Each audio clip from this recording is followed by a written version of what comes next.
Welcome back to एनजीकॉन academy. और हमारा जो नेक्स्ट टॉपिक है वो है टेंजेंशियल एक्सेलरेशन का। ये टॉपिक डायरेक्टली बुक में नहीं गिवन, लेकिन इंट्री टेस्ट के लिए आप लोगों के का इससे रिलेटेड जो कॉन्सेप्ट है वो बहुत क्लियर होना चाहिए। टेंजेंशियल एक्सेलरेशन, इसको मैं ये लिखूंगा कि produced due to change in magnitude of linear या tangential velocity।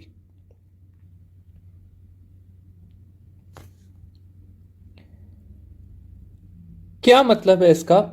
इसका यह मतलब है कि अगर हम एक सर्कल ले लें, ठीक है, और सर्कल पे मैं कहूं कि ये मेरे पास डिफरेंट पॉइंट्स की टेंजेंशियल वेलोसिटी है, ठीक है, और मैं कहूं कि ये बॉडी रोटेट करते हुए अपनी टेंजेंशियल वेलोसिटी यानी कि वो तेज हो रही है। मैं कहता हूं यहां पर 5 मीटर पर सेकंड है, यहां पर 10 मीटर पर सेकंड है, यहां पे 15 मीटर पर सेकंड है। तो आप लोग देखें कि इसकी वेलोसिटी क्या कर रही है, चेंज कर रही है, ठीक है। तो टेंजेंशियल एक्सेलरेशन जो बनेगी वो मेरे पास बनेगी change in tangential velocity divided by time. तो अगर ये वेलोसिटी चेंज हो रही है तो टेंजेंशियल एक्सेलरेशन होगी, ठीक है, और अगर नहीं हो रही तो क्या होगी? नहीं होगी। फाइनली जो है वो बात कर लेते हैं जरा सी इसके डायरेक्शन के बारे में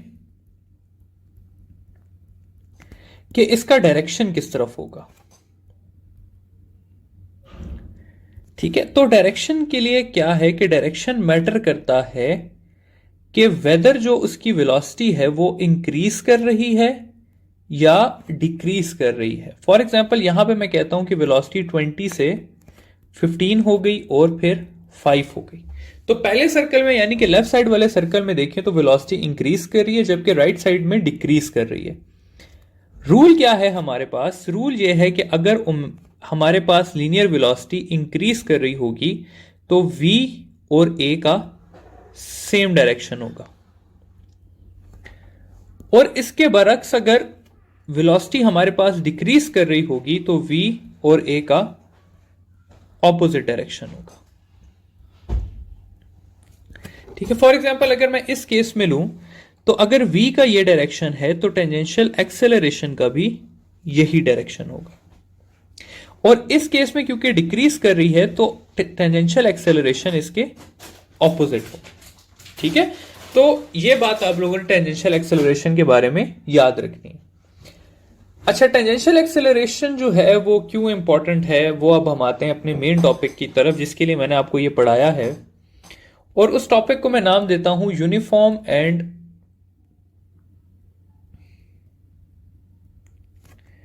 variable circular motion.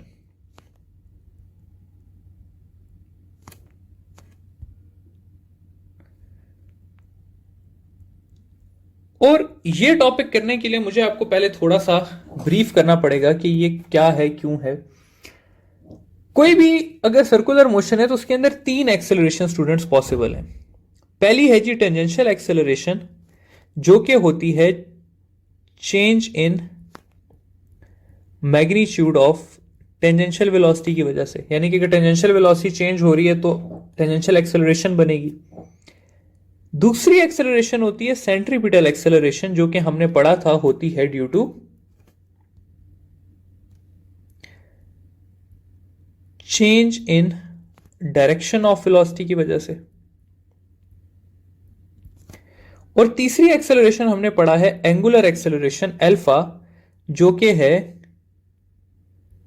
Change in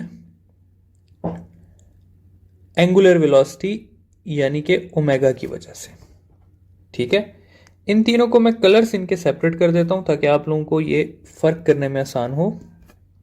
इसको हम कह देते हैं टेंजेंशियल एक्सेलरेशन,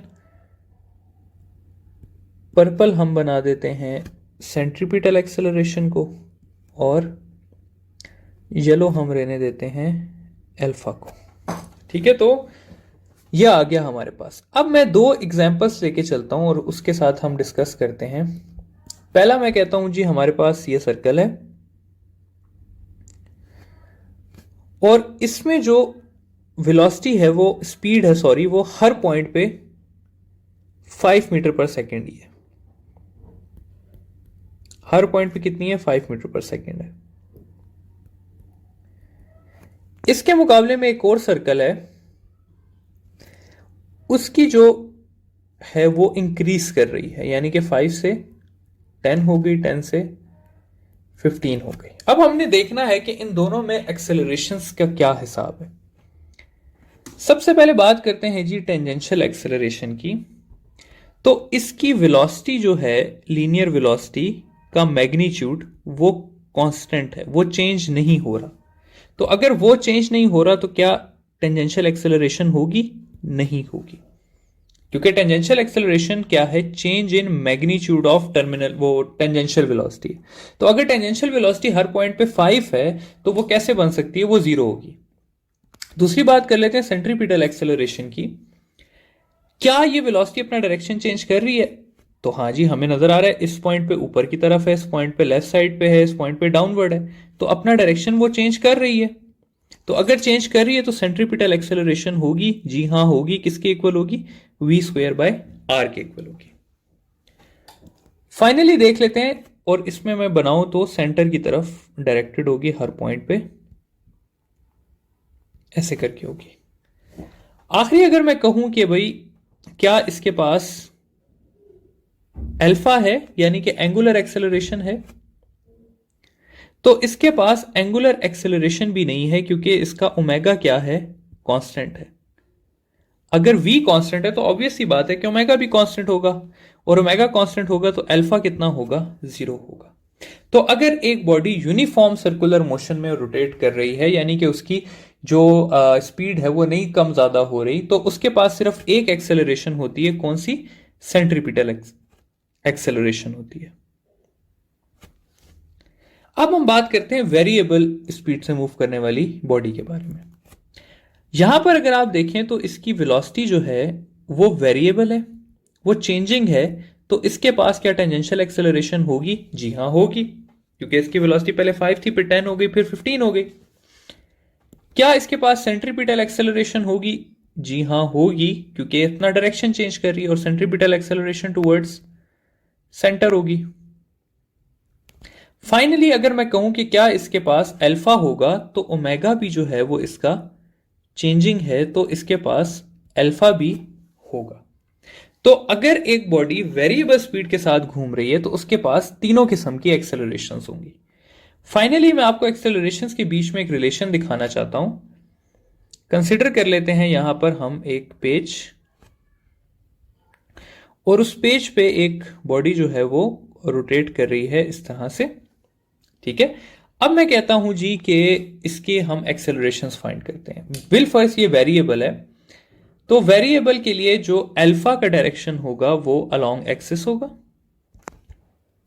जो मेरे पास सेंट्रीपिटल होगा इस पॉइंट पे वो टुवर्ड्स द सेंटर होगा, और इस पॉइंट पे जो आखिरी चीज टेंजेंशियल है वो मेरे पास इस तरफ होगी। ठीक है, तो अगर मैं इन तीनों का आपस में एंगल निकालूं तो आप तीनों को ले लें। यहां पर मैं कहता हूं मैं सबसे पहले अल्फा और सेंट्रीपिटल का आपस में डायरेक्शन देखता हूं, तो ये बन रहा है। ठीक है, दोनों के बीच में एंगल कितना है? 90 डिग्री है। अगर मैं बात करूं यहां पे आपके पास एंगुलर और टेंजेंशियल की, तो वो भी कितना है? 90 डिग्री है। और फाइनली अगर हम देख लें सेंट्रीपिटल को और टेंजेंशियल को, तो यहां पर भी कितना है? 90 डिग्री है। तो इसलिए यहां पर मैं लिख सकता हूं कि tangential acceleration is perpendicular to centripetal acceleration which is perpendicular to alpha. तो इन तीनों एक्सेलरेशंस के बीच में आपस में एंगल कितना होता है? 90 डिग्री ही होता है। सही है, आप लोगों ने ये वाली जो स्लाइड है से पिछली वाली, ये आप लोगों ने ध्यान से समझनी है। ठीक है, आपको पता होना चाहिए कि अगर यूनिफॉर्म सर्कुलर मोशन होगा तो एक एक्सेलरेशन होगी, अगर स्पीड कम या ज्यादा हो रही होगी तो आपके पास 3 किस्म की एक्सेलरेशंस होंगी।